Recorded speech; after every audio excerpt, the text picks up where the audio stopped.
नमस्ते। चलिए आज एक बहुत ही गहरे आध्यात्मिक संदेश को समझते हैं जिसे मुरली कहा जाता है। आखिर ये दुख से भरी दुनिया के लिए क्या संदेश है? आइए इसके जो मूल सिद्धांत हैं उन्हें एक एक करके समझते हैं। तो सबसे पहले ये कोट देखिए। ये सीधे उस संदेश से ही लिया गया है और इसका जो लहजा है ना, वो तुरंत ध्यान खींचता है। मतलब ये कोई औपचारिक प्रवचन या उपदेश जैसा नहीं लगता है ना। ऐसा लगता है जैसे एक पिता और उनके बच्चों के बीच बहुत ही पर्सनल, बहुत ही आत्मीय बातचीत हो रही हो। तो सवाल उठता है कि आखिर ये दिव्य संदेश है क्या? कहाँ से आता है ये? चलिए अपने पहले सेक्शन में इसी की पड़ताल करते हैं। तो देखिए, इस ज्ञान के स्रोत को मुरली कहते हैं और ऐसा माना जाता है कि ये आध्यात्मिक पिता का अपने बच्चों के लिए एक सीधा संवाद है, एक डायरेक्ट मैसेज। और जानते हैं सबसे दिलचस्प बात क्या है? ये कोई सदियों पुराना ग्रंथ नहीं है, नहीं, बल्कि इसे एक जीवित, रोज मिलने वाले गाइडेंस की तरह देखा जाता है। तो ठीक है, हमने ये तो जान लिया कि संदेश क्या है। अब समझते हैं कि ये संदेश आखिर किस समस्या को हल करने के लिए आया है, इसका मकसद क्या है।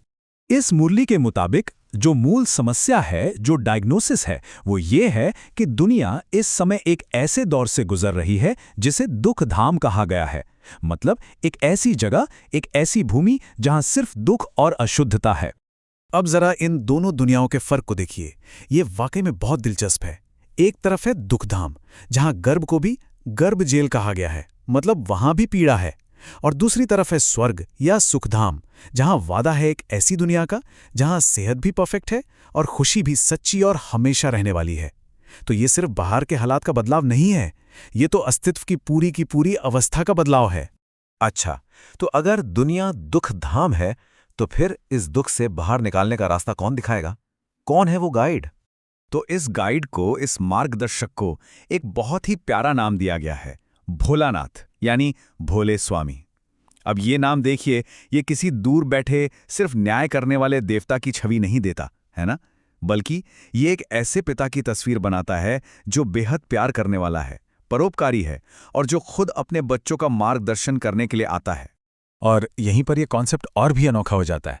संदेश में यह बताया गया है कि वो परमात्मा किसी भव्य मूर्ति या किसी खास रूप में नहीं, बल्कि इन टीचिंग्स को, इस ज्ञान को देने के लिए एक बिल्कुल साधारण, एक वृद्ध शरीर का आधार लेते हैं। तो ठीक है, समस्या पता चल गई, गाइड भी पता चल गया। अब इसका समाधान क्या है? तो ये संदेश आध्यात्मिक मुक्ति के लिए एक तरह से दो हिस्सों वाला एक नुस्खा बताता है। और समाधान के ये दो मुख्य स्तंभ हैं, ज्ञान और योग। देखिए, ज्ञान को माना गया है आध्यात्मिक धन का सोर्स और योग को आध्यात्मिक स्वास्थ्य का। एक है क्या और क्यों को समझना और दूसरा है कैसे उस एक से जुड़ना। तो एक तरह से एक समझ है और दूसरा एक गहरा संबंध। तो ये ज्ञान आखिर है क्या? देखिए, ज्ञान का मतलब है कुछ चीजों को गहराई से समझना। पहली चीज, स्वयं को एक आत्मा के रूप में समझना, फिर ईश्वर को समझना, और तीसरी चीज, ये जो 5000 साल का पूरा विश्व चक्र है, उसे समझना। यही वो इंटेलेक्चुअल फाउंडेशन है, वो समझ है जो भविष्य के लिए आध्यात्मिक आय का जरिया बनती है। अब आते हैं दूसरे स्तंभ पर, यानी योग पर। और यहां एक बात साफ कर दें, इसका मतलब कोई फिजिकल आसन या एक्सरसाइज नहीं है, नहीं।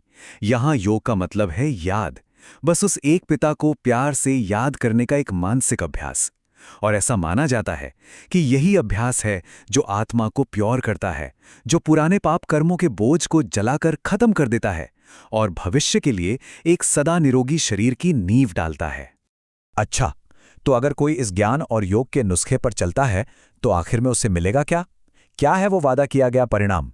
तो नतीजा है सतयुग की स्थापना, यानी कि स्वर्ण युग। सोचिए, एक ऐसा समय जहां पूरी तरह से पवित्रता और खुशी है, लोग सदा निरोगी और सदा धनवान हैं। ना कोई जज है, ना कोई अदालत, क्योंकि जरूरत ही नहीं है। कोई दुख नहीं, कोई सजा नहीं।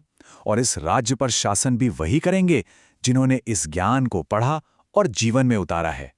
और देखिए, यही तो असली लक्ष्य है, सिर्फ एक अच्छी दुनिया में जाना नहीं, बल्कि उस दुनिया के लायक बनना। जैसा कि इस कोट में कहा गया है, मंजिल है खुद मास्टर ज्ञान सागर, मास्टर सुख का सागर बन जाना, पुरुषार्थ करके उन गुणों को अपने अंदर समाना। अब इस पूरी फिलॉसफी के केंद्र में जो एक सिद्धांत है, वो है कर्म का नियम। मतलब एक्शन और उसके नतीजे का नियम, जिसकी यहाँ एक बहुत ही खास समझ दी गई है। तो ये टेक्स्ट कर्मों को ना 3 कैटेगरीज में बांटता है। पहला है कर्म, जो कि न्यूट्रल है, जिसका ना तो कोई पाप का इरादा है न पुण्य का। फिर आता है अकर्म, ये वो श्रेष्ठ कर्म हैं जो सतयुग में होते हैं और जिनका कोई हिसाब किताब, कोई कर्ज नहीं बनता। और तीसरा है विकर्म, यानी पाप कर्म। ये वो काम है जो विकारों के असर में आकर किए जाते हैं और जो दुख पैदा करते हैं। तो समझने वाली बात यह है कि हर एक्शन एक जैसा नहीं होता। तो फिर इस पूरी समझ का प्रैक्टिकल इस्तेमाल क्या है? बहुत सीधा सा है, विकर्मा करना यानी पाप कर्म करना बंद करना, और साथ ही याद की शक्ति से जो भी पुराने कर्ज हैं उन्हें खत्म करना और आत्मा को आज़ाद करना।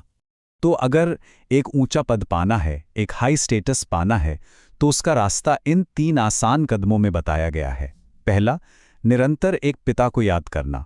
दूसरा, ज्ञान के इन अनमोल रत्नों का दूसरों को भी दान करना। और तीसरा, हमेशा श्रेष्ठ कर्म करना, ये सोचकर कि मैं जैसा करूंगा मुझे देखकर दूसरे भी वैसा ही करेंगे। और आखिर में ये एक सवाल है जो सोचने पर मजबूर करता है। कर्म की जिम्मेदारी का ये जो पूरा विषय है, उसे ये एक लाइन में समेट देता है।